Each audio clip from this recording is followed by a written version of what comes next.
Madame, quel est votre mot et sur le mot et sur la chose? On vous a dit souvent le mot, on vous a fait souvent la chose. Ainsi, de la chose et du mot, vous pouvez dire quelque chose, et je gagerais que le mot vous plaît beaucoup moins que la chose. Pour moi, voici quel est mon mot, et sur le mot et sur la chose. J'avouerai que j'aime le mot, j'avouerai que j'aime la chose, mais c'est la chose avec le mot, mais c'est le mot avec la chose. Autrement, la chose et le mot, à mes yeux, seraient peu de choses. Je crois même en faveur du mot pouvoir ajouter quelque chose, une chose qui donne au mot tout l'avantage sur la chose.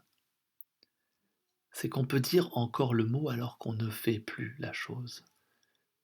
Et pour peu que vaille le mot, mon Dieu, c'est toujours quelque chose.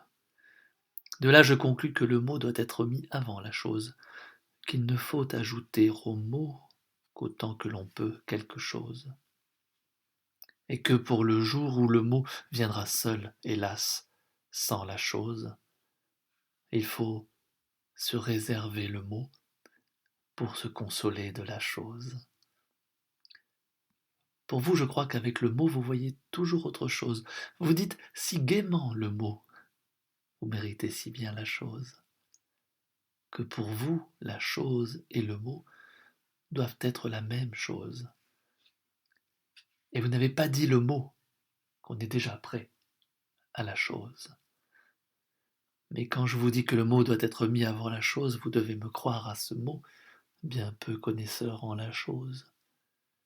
Eh bien, voici mon dernier mot, et sur le mot, et sur la chose. Madame, passez-moi le mot, et je vous passerai la chose.